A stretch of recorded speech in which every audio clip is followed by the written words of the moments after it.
नारायण नारायण। आज हम पढ़ रहे हैं श्री लक्ष्मण चरित्र अष्टम प्रवचन। पिछले प्रवचनों में हम लोगों ने श्री लक्ष्मण जी की भूमिका को देखने का प्रयास किया। यह देखा कि वे हर क्षण भगवान श्री राम के साथ हैं और श्री राम की आवश्यकता के अनुसार अपनी भूमिका बदलते रहते हैं। केवल एक ही प्रसंग में भगवान राम लक्ष्मण जी को अपनी भूमिका में साथ नहीं लेते और फल यह होता है कि उन पर संकटों का बादल टूट पड़ता है। वैसे भगवान श्री राम लक्ष्मण जी से कुछ छिपाते नहीं थे। एक ही बार छिपाया और उसी के बाद सारी दुर्घटनाएं घट गई। गोस्वामी जी कहते हैं, जब श्री सीता जी के हरण की योजना बनी तब लक्ष्मण जी वन में कंदमूल फल लेने गए हुए थे। प्रभु ने श्री लक्ष्मण जी को अपनी इस योजना में सम्मिलित नहीं किया। उसका एक कारण था, प्रभु ने विचार किया कि यदि मैं लक्ष्मण से कहूँ कि रावण का वध करने के लिए यह योजना बनाई जा रही है तो वे संभवतः यह कह देंगे कि उसके लिए इतनी झंझट करने की प्रीति उसमें अवरोध बनेगी। इसलिए यही एक प्रसंग है जहाँ भगवान राम लक्ष्मण से कुछ छिपाने की चेष्टा करते हैं, अन्यथा सब जगह श्री लक्ष्मण भगवान श्री राम के साथ हैं। कल आपके सामने प्रसंग चल रहा था कि श्री राम वन को जा रहे हैं। श्री लक्ष्मण जी भी साथ नहीं हैं, पर प्रभु साथ चलने से मना करते हैं। इस पर भी श्री लक्ष्मण नहीं मानते। वे प्रभु की आज्ञा अस्वीकार कर देते हैं। यह विचित्र बात मालूम होती है। श्री लक्ष्मण ऐसा क्यों करते हैं? 3 तरह के सेवक होते हैं। एक तो वे जो आज्ञा प्राप्त होने पर उसका पालन करते हैं। दूसरे वे जो आज्ञा प्राप्त होने से पहले स्वामी के मन की बात भांपकर उसे पूरा करने में लग जाते हैं।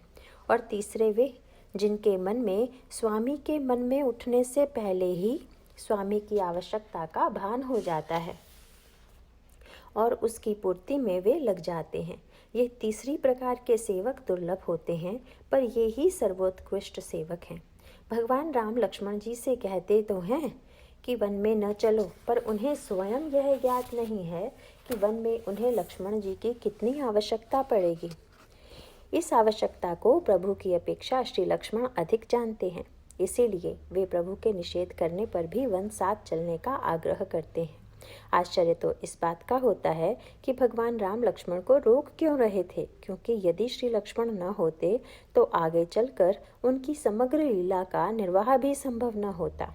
श्री लक्ष्मण की खूबी इतनी ही नहीं है कि वे श्री राम की आवश्यकता को उनकी भी अपेक्षा अधिक जानते हैं, बल्कि यह भी कि श्री राम की आवश्यकता को भी राम की आवश्यकता न बता अपनी आवश्यकता बताते हैं। वे श्री राम से कहते हैं, मैं शिशु प्रभु स्नेह प्रतिपाला, मैं तो आपके स्नेह में पला हुआ नन्हा शिशु हूँ, मैं आपके बिना रह नहीं सकता। और इस प्रकार करते हुए वे भी राघवेंद्र के साथ वन पथ में चलत हैं। विगत 7 दिनों में हम यहीं तक पहुँच पाए हैं। अब एक दिन में अयोध्या कांड से उत्तरकांड तक कैसे पहुँचे? अतः सूत्र के रूप में कुछ बातें आपके सामने रख दें। जब वन पथ में श्री लक्ष्मण चलते हैं तो उनके चलने का एक क्रम है। जब बैठते हैं तो बैठने का भी एक क्रम है। यह रामचरितमानस तो एक दर्शन है, काव्य है, पुराण है, धर्मशास्त्र है और सामाजिक जीवन के लिए एक महामंत्र है। आप चाहे जिस दृष्टि से देखिए, तो भगवान श्री राम के वनगमन में लक्ष्मण जी की भूमिका क्या है? बैठने में अलग और चलने में अलग। जब तीनों बैठते हैं तो क्रम प्रदर्शित करते हुए गोस्वामी जी लिखते हैं, राम वाम दिसि जानकी लखन दाहिनी ओर, ध्यान सकल कल्याणमय सुरतरु तुलसी तोर। लक्ष्मण जी प्रभु के दाएं रहते हैं और सीता जी बाएं, और जब चलते हैं तो क्रम रहता है, आगे राम लखनऊ बने पाछे, तापस वेश विराजत काछे, उभय बीच सिय सोहति कैसे, ब्रह्म जीव बिच माया जैसे। जहाँ बैठने के क्रम में भगवान राम मध्य में हैं और श्री सीता जी और लक्ष्मण आजू बाजू हैं, वहीं चलने के क्रम में सीता जी मध्य में हैं तथा भगवान राम और श्री लक्ष्मण आगे और पीछे। सामान्यतः मध्य में जो रहता है वह श्रेष्ठ होता है। श्रेष्ठ कौन? भगवान राम या श्री सीता? पर गोस्वामी जी एक दूसरी उपमा देते हैं। भले ही किसी समय श्री राम मध्य में हो और दूसरे समय श्री जानकी, पर ये दोनों के दोनों लक्ष्मण जी की ओर देखते हैं। किस प्रकार देखते हैं? जोग वही प्रभु सिय लख नहीं कैसे, पलक विलोचन गोलक जैसे। मानो भगवान राम और सीता जी नेत्रों की दो पलकें हों और लक्ष्मण जी बीच की पुतली। यहाँ पर पुतली बीच में आ गई और पलकें दोनों ओर रही। गोस्वामी जी का तात्पर्य यह है कि स्थूल दृष्टि से देखने पर भले ही कभी श्री राम मध्य में दिखाई देते हों और कभी श्री सीता जी, पर भाव की दृष्टि में तो लक्ष्मण जी ही दोनों के मध्य शोभा पाते हैं। वे दोनों के वात्सल्य के चिरंतन भागी हैं। तभी तो गोस्वामी जी ने गीतावली रामायण में एक चित्र प्रस्तुत किया। भगवान श्री राम की दृष्टि गई वनस्थली की ओर। देखा सामने वन में लता और वृक्ष के द्वारा एक सुंदर कुंज का निर्माण हो गया है। प्रभु सीता जी के साथ उसी लता कुंज में जाकर बैठे। लता और वृक्ष देख प्रभु को स्मरण हो आया और उन्होंने जानकी जी की ओर देखकर कहा, देखो प्रिय, यह दृश्य कितना अच्छा लग रहा है। यह वृक्ष सौभाग्यशाली है जिसकी अपूर्णता को लता ने पूर्ण कर दिया है। वृक्ष के पत्तों में तो छेद है, पर लता के उस पर छा जाने के कारण उसके सारे छिद्र ढक गए हैं। इस पर सीता जी बोली, मैं ऐसा नहीं मानती, वस्तुतः सौभाग्य तो लता का है। अगर कहीं वृक्ष ने अपनी भुजा का आश्रय दे उसे इतना ऊपर न उठाया होता, तब तो लता कहीं भूमि में ही पड़ी रहती और कोई पशु उसे चर जाता।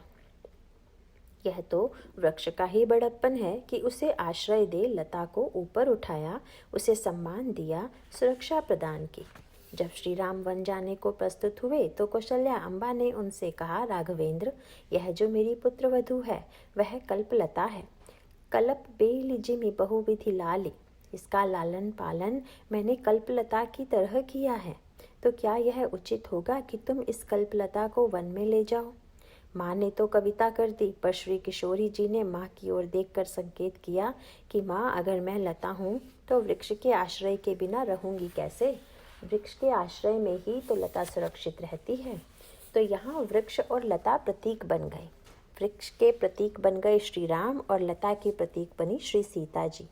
दोनों में प्रगाढ़तम अनुराग है। भगवान राम को लगता है कि उनमें जो कमी थी वह सीता जी ने पूरी कर दी।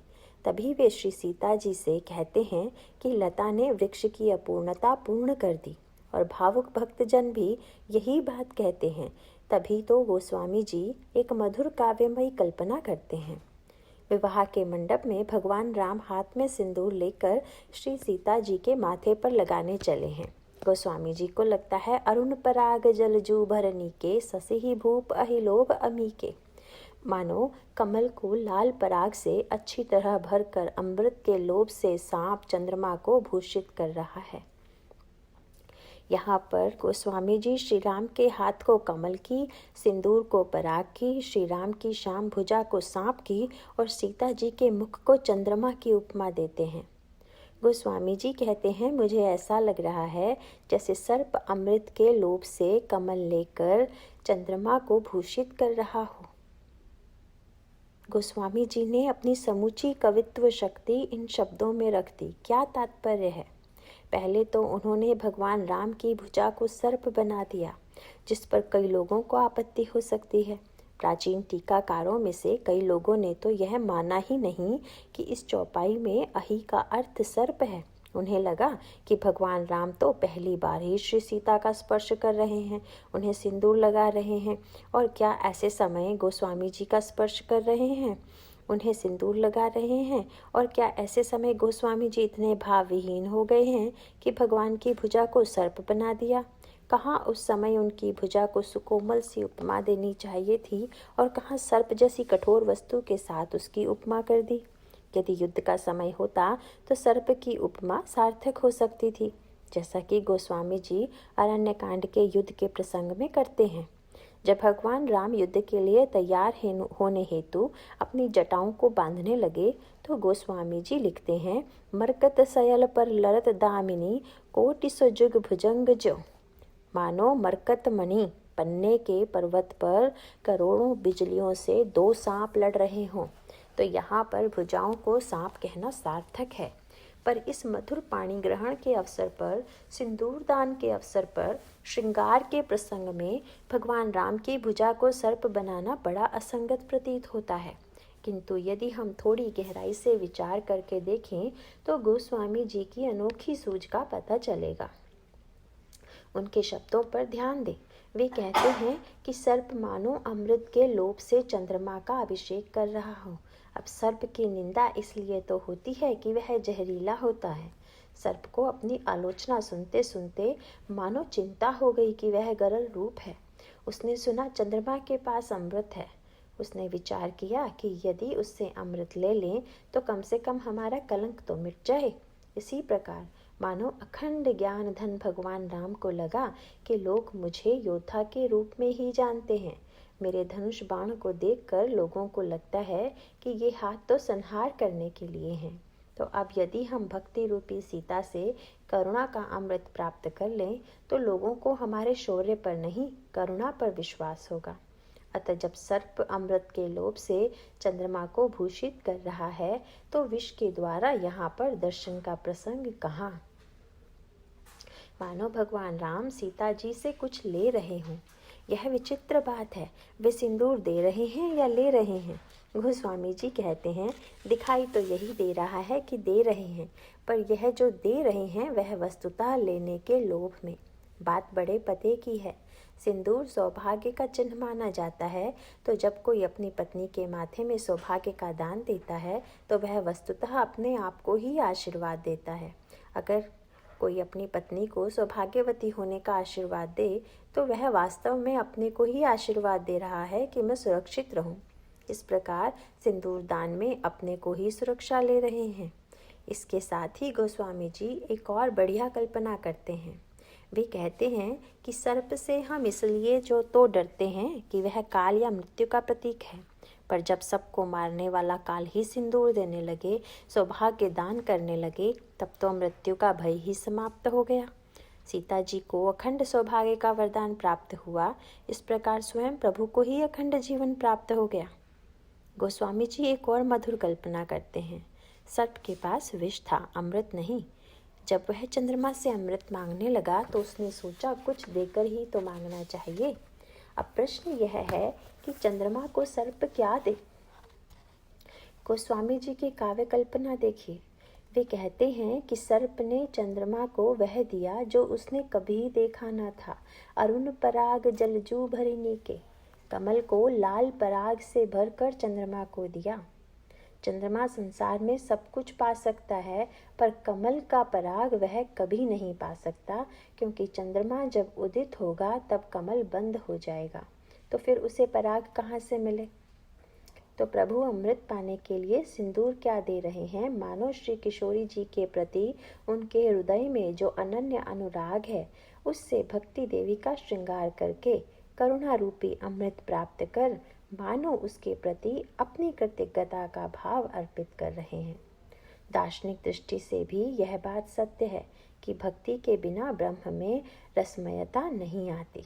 यदि ब्रह्म में केवल ज्ञान की ऊंचाई हो और भक्ति न हो तो रसा भाव रहेगा। अतएव प्रभु ठीक ही कहते हैं कि श्री सीता जी रूपी लता से ऊंचे वृक्ष रूपी ब्रह्म की शोभा रूप रसमयता बनी हुई है। इस तरह श्री सीता जी और भगवान श्री राम दोनों अपने अपने पक्षों का प्रतिपादन करते हैं, किंतु निर्णय नहीं हो पाता है। तब प्रभु अपने चिरसंगी श्री लक्ष्मण को बुलाते हैं और कहते हैं कि तुम निर्णय करो। पहले जानकी जी अपना पक्ष प्रस्तुत करती हैं, फिर भगवान राम। श्री लक्ष्मण दोनों पक्षों को ध्यानपूर्वक सुनते हैं और कहते हैं कि आप दोनों बिल्कुल ठीक कहते हैं। वृक्ष और लता दोनों सौभाग्यशाली हैं, पर चित्र इतने में पूरा नहीं होता, क्योंकि दोनों से अधिक और पूर्ण सौभाग्यशाली तो वह पथिक है जो दोनों की छाया में विश्राम करता है। आप दोनों तो आधे आधे सौभाग्यशाली हैं, पर पूरा सौभाग्यशाली तो मैं हूँ, जिसे आप दोनों का पूर्ण स्नेह प्राप्त है। यह तो हुआ बैठने का क्रम, और जब चलते हैं तो आगे प्रभु चलते हैं और पीछे लक्ष्मण। मानो प्रभु आगे चलकर मार्ग में पड़े कांटों को अपने चरणों में स्वीकार करते हैं, जिससे पीछे चलने वालों के पैरों में कांटा न चुभे। यही तो प्रभु की अशेष करुणा है कि वे पसीज कर जीवों का कष्ट अपने ऊपर ले लेते हैं। जीवन पथ ऐसा है जहाँ कभी पुष्पों की वर्षा होती है तो कभी कांटे मिलते हैं। ऐसे में हम क्या करें? हम प्रभु को देखें, उनके जीवन से सीखें। भगवान राम तो ईश्वर थे, वे चाहते तो उनके पथ में सदैव पुष्प ही बिछे रहते, पर वे तो हमें चलना सिखाने आए थे। इसीलिए उन्होंने जीवन में केवल फूलों का पथ ही स्वीकार नहीं किया, बल्कि कांटों के मार्ग पर भी चले। जिसने भी उन्हें कांटों के मार्ग पर चलते देखा, उसके मन में यही आया कि क्या ये सुकुमार चरण कांटों पर चलने योग्य हैं? गांव की एक स्त्री ने जब देखा तो वह कह उठी कि ब्रह्मा कितना निर्दयी है। एक तो ब्रह्मा को इन्हें वन नहीं भेजना था, और जब भेज ही दिया तो उसे एक कार्य करना चाहिए था। जौ जगदीश इन्हें बिनु दीन्हा, कसन सुमनमय मार्ग कीन्हा। उसे सारा रास्ता पुष्पमय बना देना था। फूलों की सड़क बनाकर वन भेज देता तो कोई बात नहीं थी। श्री राम को वन भेजने के कारण का अनुमान करती हुई एक सखी दूसरी सखियों से कहने लगी, जानती हो ब्रह्मा ने इन्हें वन में क्यों भेजा? ब्रह्मा को इनसे ईर्ष्या हो गई। इनकी सुंदरता देख ब्रह्मा ने सोचा कि ऐसी ही मूर्ति मैं भी बना दूं, पर बहुत चेष्टा करने पर भी जब वह बना न सका तो उसे लगा कि यदि ये नगर में रहेंगे तो नागरिक हमारी आलोचना करते रहेंगे। इसीलिए ईर्ष्या के वश हो उसने इनको जंगल में लाकर छिपा दिया, ताकि लोगों की आलोचना से वह बच जाए। एक कहई ए सहज सुभाए, आप प्रगट भय विधि न बनाए। इन्हीं देखी विधि मनु अनुरागा, पहतर जोग बनावे लागा।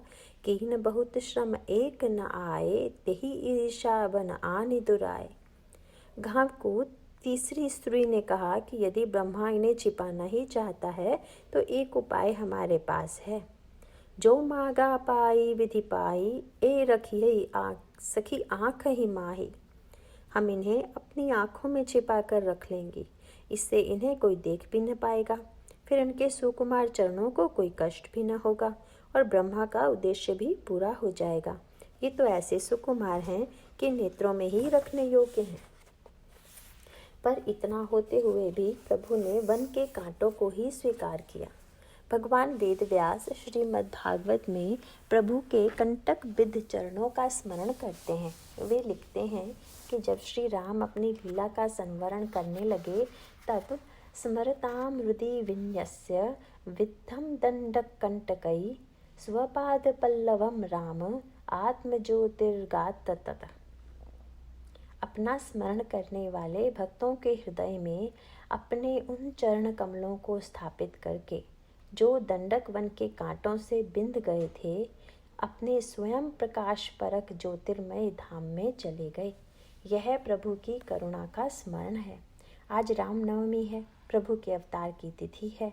प्रभु ने इस संसार में अवतार क्यों लिया और अवतार लेकर उन्होंने क्या पाया? इसके उत्तर में कहा जा सकता है कि भगवान राम ने अपनी पूरी लीला में 4 वस्तुएं पाई। अवतार लेते ही उन्होंने आंसू पाए। अवतरित होते ही उन्होंने माता कौशल्या से पूछा, क्या करें? माता ने कहा, कीजिए शिशु लीला। बस त्यों ही सुनी वचन सुजाना, रोदन ठाना। प्रभु की आंखों में आंसू आ गए तो अयोध्या में उन्हें आंसू मिला, और जब वे जनकपुर गए तो दूसरी वस्तु मिली। जब वे लता कुंज से प्रकट हुए तो माल तिलक श्रम बिंदु सुहाए। इस प्रकार जनकपुर में उन्हें श्रम बिंदु मिले। अयोध्या में उनके माथे पर पसीना नहीं दिखाई देता। फिर जब दंडकारण्य गए, चित्रकूट गए तो कांटे मिले, और जब लंका गए तो विभीषण को बचाने की प्रक्रिया में उन्हें छाती पर बाण का प्रहार सहना पड़ा। तो आज के दिन जब हम श्री राम का ध्यान करें तो केवल उनकी सुंदरता को ही न देखें, अपितु उनके चरणों पर भी दृष्टि डालें जो कांटों से बिंधे हुए हैं। उन नेत्रों को भी देखें जिनमें आंसू भरे हुए हैं। उस बाल का भी अवलोकन करें जो पसीने से भरा हुआ है, और उस छाती का भी ध्यान करें जिसने बाण की चोट सही है। कांटे यदि विघ्न का प्रतीक हैं तो आंसू दुख के, पसीना यदि श्रम का प्रतीक है तो बाण काल का। मानो प्रभु संसार के समस्त जीवों से कहते हो, मैं तुम्हारा विघ्न, तुम्हारा दुख, तुम्हारा श्रम, तुम्हारा काल लेने आया हूँ। तुम मुझसे आनंद लेकर इन वस्तुओं को मुझे दे दो। प्रभु के अवतार का उद्देश्य ही यह है, सबका दुख लेकर अपने आनंद का वितरण करना। जीवन के इस कंटकाकीर्ण मार्ग पर चलकर भगवान राम ने हम लोगों को चलना सिखाया। वे कैसे चलते हैं, इस पर श्री वाल्मीकि और गोस्वामी जी में मतभेद है। वाल्मीकि जी कहते हैं कि लक्ष्मण जी आगे हैं, उनके पीछे सीता जी हैं और सबसे पीछे भगवान राम हैं। गोस्वामी जी का कथन है कि आगे भगवान राम हैं, बीच में सीता जी और सबसे पीछे लक्ष्मण जी। यहाँ पर गोस्वामी जी की भावना भिन्न है। वह यह कहकर कि वन का पथ कांटों से भरा हुआ है और जो आगे चलेगा उसके पैर में कांटे चुभेंगे, मानो प्रभु ने दोनों से कह दिया, हम बड़े हैं, तुम पीछे चलो। प्रभु का तात्पर्य यही था कि यदि कांटे चुभें तो मेरे पैरों में चुभें, पिछले चलने वालों के पैरों में न चुभ जाएं। तभी तो गोस्वामी जी ने अपने किसी भी साहित्य में श्री सीता जी या श्री लक्ष्मण जी के पैरों में कांटे लगने का वर्णन नहीं किया है। भगवान राम अपने भक्तों का पथ निष्कंटक बनाते हैं। एक सज्जन ने पूछ दिया, ठीक है, श्री राम आगे चल रहे थे, पर क्या वे कांटे बचाकर नहीं चल सकते थे? कभी कभी लोग बहुत बुद्धि से सोचने लग जाते हैं। वैसे यह बहुत बुद्धि से सोचने की बात नहीं है, पर लोग सोचने लगते हैं। इसका कोई उपाय भी नहीं है। वे मानते हैं कि उनके सोचने के पीछे तर्क है। ठीक है, यदि कोई व्यक्ति चलते समय नीचे की ओर दृष्टि करके चले तो कांटों से तो बच चल सकता है, पर प्रश्न यह है कि क्या श्री राम क्या नीचे की ओर दृष्टि करके चल सकते थे? कवितावली और गीतावली की पढ़ने से ज्ञात होता है कि भगवान राम किस प्रकार चलते थे। प्रभु लौट कर बार बार देखते जाते थे कि कहीं पीछे चलने वाले दोनों जन थक तो नहीं गए। सादर बार ही बार सुहाए चिते तुम त्यों। ऐसी दशा में उनके पैरों में कांटे लगना स्वाभाविक ही था। भले ही प्रभु आगे चल रहे थे, पर उनकी दृष्टि पीछे की ओर थी। एक हम हैं जो चलते हैं तो पीछे लौट कर देखते ही नहीं कि साथ वाले थक तो नहीं गए, वे कहीं पीछे तो नहीं छूट गए। और तीनों में परस्पर प्रीति की पराकाष्ठा है। लक्ष्मण जी कहते हैं, प्रभु मुझे ज़रा प्यास लगी है। तो क्या लक्ष्मण जी को सचमुच प्यास लगी है? नहीं, उन्हें तो आगे चलने वालों का ध्यान हो आता है। प्रभु को चिंता है कि हमारे पीछे चलने वालों को कांटे न लगे।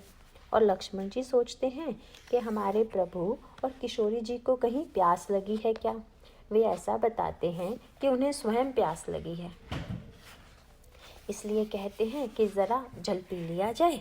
प्रभु तब मुस्कुरा कर लक्ष्मण जी से कहते हैं, लक्ष्मण आओ जल पी आओ, और थोड़ा हम लोगों के लिए भी लेते आना। लक्ष्मण आज्ञा पाकर जब जल लेने जाते हैं तब सीता जी का वात्सल्य उमड़ पड़ता है। उन्हें लक्ष्मण जी के लिए चिंता हो आती है। अयोध्या में वनवास के लिए जाते समय भगवान राम ने सीता जी को वन के भय दिखाते हुए कहा था, वन में तो सिंह है, व्याघ्र है, अन्य जंतु हैं, बड़े बड़े राक्षस हैं।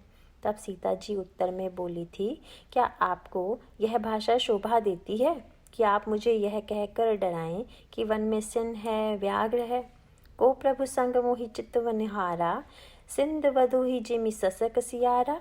प्रभु के साथ रहते मेरी ओर आंख उठाकर देखने वाला कौन है? सिंह की पत्नी को क्या सियार और खरहे डरा सकते हैं? यह कहकर सीता जी ने एक मीठी चुटकी भी ले ली। कहा, अगर आप सचमुच यह अनुभव कर रहे हैं कि जंगल में बहुत भय है तो भी आप चिंता ना करें। क्यों चिंता कैसे न करूं जब मैं साथ चल रहा हूं? तब श्री राम ने पूछा, इसलिए कि प्राणनाथ प्रिय देवर साधा, वीर धुरीन धरे धनु भाता। मेरे प्यारे देवर मेरी रक्षा को यथेष्ट हैं। जब तक लक्ष्मण साथ है तब तक आप चिंता क्यों करते हैं? तो एक और श्री किशोरी जी के हृदय में श्री लक्ष्मण की वीरता के प्रति इतना विश्वास है, और दूसरी ओर उनके प्रति ममता और वात्सल्य की ऐसी पराकाष्ठा है कि जब वे जल लेने के लिए चले गए तो उन्हें चिंता लग जाती है। वे श्री राम से कहती हैं, जल को गए लखनऊ है लरिका, परिखो पिय छाह ठरीक हे ठाड़े। प्रियतम, लक्ष्मण जी बालक हैं, वे जल लेने गए हैं, सो कहीं छाँ में एक घड़ी खड़े होकर उनकी प्रतीक्षा कीजिए। चले ही मत जाइए, कहीं लक्ष्मण वन का मार्ग न भूल जाएं। और प्रभु मुस्कुराकर बैठ जाते हैं। एक कांटा लेकर पैर का कांटा निकालने लगते हैं। श्री सीता जी कहती हैं, दीजिए मैं निकाल दूं। प्रभु विनोद करते हैं, नहीं नहीं, तुम्हारा काम तो मेरे चरणों तक पहुंचता है, तो वहाँ तक पहुंच चुका है उसे वहाँ से दूर करना नहीं है। इसीलिए तुम्हें कैसे कांटा निकालने दे सकता हूँ। इस पर सीता जी बोली, तो फिर रुक जाइए, लक्ष्मण आ जाएं तो निकाल देंगे। प्रभु ने कहा, नहीं, कभी ऐसी भूल ना करना। मैं तो चाहता हूँ कि लक्ष्मण के आने से पहले ही कांटा निकल जाए, या फिर वह पैर में ही बिल्कुल समा जाए। ऐसा क्यों महाराज?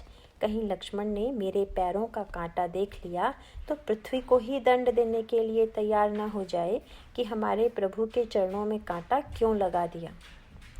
कैसी प्रीति है लक्ष्मण जी की श्री राम के प्रति। प्रेम का यह विलक्षण स्वरूप है। लक्ष्मण जी प्रभु के विरुद्ध किसी को सह ही नहीं सकते। जहाँ ऐसी अनोखी प्रीति हो, वहाँ क्या फूल की सड़क प्यारी लगेगी? जिस पथ में अनुराग रस की इतनी वर्षा हो रही हो, वहाँ क्या कांटा कांटा रह जाएगा? आप कल्पना कीजिए, क्या जनकपुर और अयोध्या में वह जल मिल सकता था जो प्रभु के प्रेमाश्रुओं के रूप में मिला? जब प्रभु प्रेम भरी दृष्टि से श्री सीता जी को देखते हैं तो उससे जो उन्हें तृप्ति प्राप्त होती है, वह क्या अयोध्या या जनकपुर के राजमहल में प्राप्त हो सकती थी? यहाँ वन के मार्ग में एक दूसरे के प्रति जो प्रेमपूर्ण चिंता की भावना है, उससे क्या वह मार्ग वन का मार्ग रह गया? क्या कांटे कांटे रह गए? यदि चलना ना आए तो फूल भी शूल बन जाते हैं, और यदि चलना आ जाए तो शूल फूल बन जाते हैं। उसका अभिप्राय यह है कि जो लोग फूल पर चलते समय अहंकार से गर्वीले हो जाते हैं कि देखो हम कितने महान हैं जो फूल पर चल रहे हैं, वे भले ही समझ रहे हों कि फूल पर चल रहे हैं, पर वास्तव में ऐसी कल्पना करके उन्होंने अपने पथ में अहंकार का शूल बिछा लिया और वे गिरे बिना नहीं रहेंगे। जो व्यक्ति शूलों के पथ पर चलता हुआ अनुराग प्रीति के द्वारा उसे फूलों के पथ में परिवर्तित कर लेता है, उसके लिए शूल फिर शूल कहाँ रह जाते हैं। श्री सीता जी प्रभु के चरणों में कांटे देख अचरज में पड़ गई। पूछ बैठी, यह क्या? आपके चरणों में कांटे कहाँ से लग गए? मेरे अथवा लक्ष्मण के पैरों में तो नहीं लगे। प्रभु ने दार्शनिक समाधान उपस्थित कर दिया। बोले, बात यह है, लोग मुझे ज्ञान का स्वरूप मानते हैं और तुम्हें भक्ति का। तुम और हम एक ही रास्ते पर चले, पर मेरे पैरों में कांटे लगे और तुम्हारे पैरों में नहीं। इसका सीधा सा तात्पर्य यही है कि ज्ञान का पथ कंटकाकीर्ण है, जबकि भक्ति का पथ निष्कंटक है। लक्ष्मण तुम्हारे पीछे चल रहा था, इसलिए वह भी कांटों से बच गया। तो यह तीनों की वन पथ में चलने की कला है। परस्पर के प्रति स्नेह, अनुराग और प्रीति की पराकाष्ठा है। इसीलिए वन के दुख कष्ट नहीं रह जाते। गोस्वामी जी चलने के इस क्रम में श्री सीता जी के चलने का वर्णन करते हुए लिखते हैं, प्रभुपद रेख बीच बिच सीता, धरती चरण मग चलती सभीता। सीता जी भगवान राम के दो चरणों के मध्य में अपना चरण रखती हैं। और लक्ष्मण जी कैसे चलते हैं? वे चलने में बड़े पक्के कलाकार हैं। यद्यपि वे सीता जी के पीछे पीछे चल रहे हैं, पर बिल्कुल पीछे नहीं चलते। जैसे सीता जी श्री राम के ठीक पीछे चल रही हैं, वैसा लक्ष्मण जी श्री सीता जी के ठीक पीछे नहीं चलते। तो सिय राम पद अंक बराए, लखन चलहि दाहिन लाए। वे सीता जी और श्री रामचंद्र जी दोनों के चरण चिन्हों को बचाते हुए उन्हें दाहिने रखकर रास्ता चल रहे हैं। यह चलने की कला है। आगे चलने वाले की सार्थकता इसमें है कि वह पीछे चलने वालों का विघ्न कष्ट स्वयं वरण कर ले। और पीछे चलना तो कोई सीता जी से सीखे। सीता जी प्रभु को दो चरण रेखाओं के मध्य अपना चरण रखती हैं। सीता जी डरती हैं कि कहीं मेरा चरण प्रभु की चरण रेखा पर न पड़ जाए, और इस प्रकार उनकी चरण रेखा को कहीं बिगाड़ न दे। तात्पर्य यह है कि अनुयायी को चाहिए वह इस बात का निरंतर ध्यान रखे कि जिसके पीछे हम चल रहे हैं कहीं उसकी मर्यादा को बिगाड़ तो नहीं रहे हैं, उसकी मर्यादा के मिटाने की चेष्टा तो नहीं कर रहे हैं।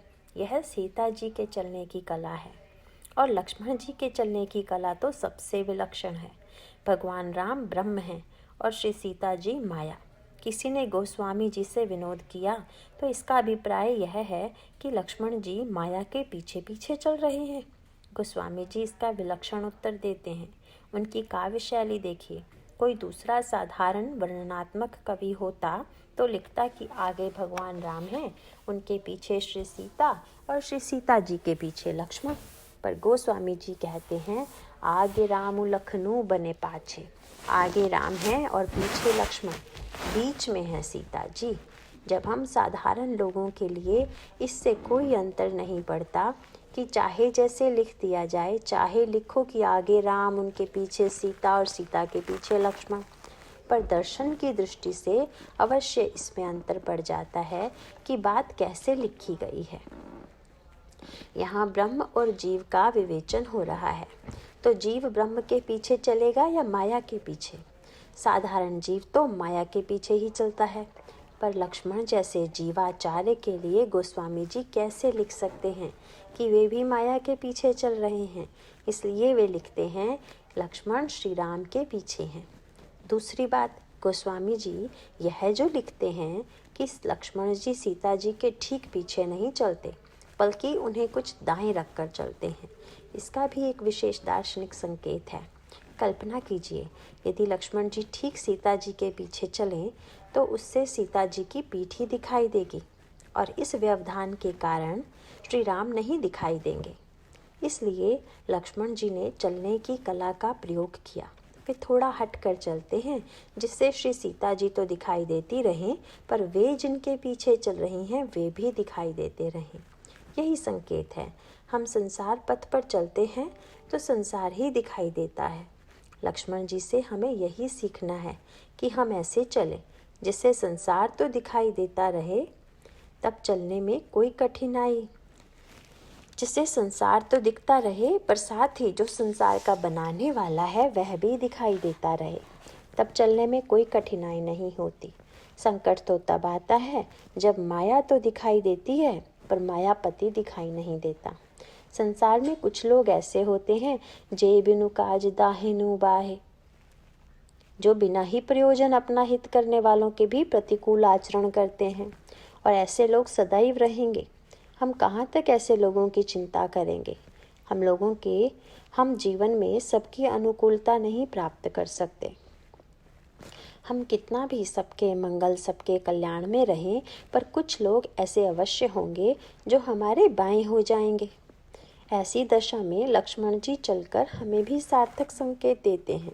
वे भगवान को दाहिने रखकर चलते हैं। लखन चलहु मगु दाहिने लाए, मानो संकेत देते हैं कि जीवों, तुम संसार के लोगों पर ध्यान न दो कि वे तुम्हारे दाएं हैं या बाएं हैं। बस यही चेष्टा करो कि भगवान हमारे दाएं हो, हमारे अनुकूल हो। बस यही ध्यान रखो कि हमारा यह कार्य भगवान के अनुकूल है या नहीं। जो भगवान को दाहिने रखकर चलता है उसका जीवन धन्य है। तो गोस्वामी जी लिखते हैं कि श्री लक्ष्मण जी राम और श्री सीता जी के चरण चिन्हों को बचाकर चलते हैं। इसका अभिप्राय यह है कि वे दोनों की मर्यादाओं को बचाकर चलते हैं। वे कभी भी मर्यादा का अतिक्रमण नहीं करते। गोस्वामी जी यह भी संकेत देते हैं कि श्री सीता जी के द्वारा लीला के लिए ही सही, एक बार ही श्री लक्ष्मण की रेखा की मर्यादा का पालन नहीं हो पाता। फलस्वरूप उन्हें भविष्य में कितना कष्ट उठाना पड़ा, रावण के यहाँ रहना पड़ा। गोस्वामी जी बताते हैं कि रावण मोह है जो स्वर्ण मृग का प्रलोभन देकर सीता जी के सामने आता है। सीता जी भगवान राम से प्रार्थना करती हैं कि मुझे इस मृग का चर्म ला दीजिए। प्रभु माया मृग के पीछे जाते तो हैं, पर लक्ष्मण जी से यह कह जाते हैं सीता केरी करेऊ रखवारी। इसका अभिप्राय यह है कि यदि वैराग्य रक्षा के लिए बैठा हो तो मोह भक्ति को चुरा नहीं सकता।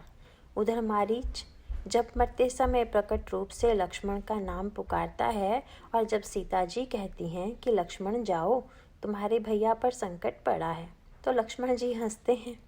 ब्रह्म पर भी कभी संकट पड़ सकता है, भले ही स्वयं आदि शक्ति यह बात कहे, पर मैं नहीं मानता। यह लक्ष्मण जी का भाव है। तब सीता जी ऐसे कठोर वचन कहती हैं जिनका उल्लेख तक गोस्वामी जी को सहाय नहीं है। गोस्वामी जी के शब्द देखिए, मरम वचन जब सीता बोला, हरि प्रेरित लक्ष्मण मंडोला। कुछ लोग इसे सुधारने का प्रयास करते हैं, कहते हैं शब्द यों होने चाहिए थे, मरम वचन जब सीता बोली, हरि प्रेरित लक्ष्मण मति डोली। पर ऐसी बात नहीं है। तुलसीदास को व्याकरण का ज्ञान था। उनका अभिप्राय यह है कि श्री सीता जी बोली नहीं, वरन उनके द्वारा बुलवाया गया। आगे चलकर किशोरी जी इस बात को स्पष्ट रूप से स्वीकार भी करती हैं। वे उस स्थिति का स्मरण करके कहती हैं, जेहि विधि मोहि दुख दुसह सुहाए, लक्ष्मण कहूँ कटु वचन स कहाए। जिस विधाता ने मुझसे दुसह दुख सहन कराया और लक्ष्मण को कड़वे वचन कहलाया। अभिप्राय यह है कि श्री सीता जी के द्वारा कटु वचन कहलवाया गया और जब लक्ष्मण जी जाने लगे तो उन्होंने कुटिया के बाहर एक रेखा खींच दी। इसका तात्पर्य यह है कि यदि जीवन में पूर्ण वैराग्य न सही, वैराग्य की एक रेखा भी विद्यमान हो, तो मोह के द्वारा भक्ति का अपहरण असंभव है। जब रावण कपट वेश में आता है तो अपने को उस वैराग्य की रेखा को पार करने में असमर्थ पाता है। तब वह श्री सीता जी से प्रश्न करता है, तुम इस रेखा को पार क्यों नहीं करती हो? सीता जी कहती हैं, इसे मेरे देवर ने खींचा है, इसलिए उसका सम्मान करूंगी। इस पर रावण हंसता है और कहता है, यह तो उल्टी बात हो गई। यह ठीक है कि छोटों का कर्तव्य है बड़ों की मर्यादा का पालन करना, पर बड़ों को छोटा बांधे यह कहाँ तक उचित है? सीता जी मोह के इस तर्क से प्रभावित हो उस रेखा का उल्लंघन कर बैठती हैं और परिणाम होता है वियोग और दुख। जिसने 13 वर्ष तक उनकी मर्यादा का पालन किया, उस लक्ष्मण की रेखा का पालन सीता जी एक क्षण के लिए भी न कर सकी। फल होता है भक्ति ज्ञान से अलग हो जाती है, शक्ति ब्रह्म से बिछुड़ जाती है। यही हमारे जीवन की भी कहानी है। अतएव यदि हम अपनी रक्षा करना चाहते हैं तो हमें अपने जीवन में लक्ष्मण जी के रूप में वैराग्य की एक रेखा अवश्य रखनी चाहिए, जिसका लंघन हम ना करें। हम यह ठान लें कि मोह की तृप्ति बस यहीं तक करेंगे, इसके आगे नहीं। भगवान अनंत हैं और उनकी कथा भी अनंत है। भगवान राम का अवतार ही लोक कल्याण के लिए होता है और उनके इस कार्य में सहायक के रूप में श्री लक्ष्मण उस दंड के समान है जो पताका को फहराने के लिए समर्पित है। गोस्वामी जी की मान्यता है कि राम की कीर्ति पताका इस लक्ष्मण दंड के अभाव में नहीं फहरा सकती। अपने त्याग और समर्पण के कारण श्री लक्ष्मण का चरित्र मानस में अप्रतिम है। बोलिए सियावर रामचंद्र की जय।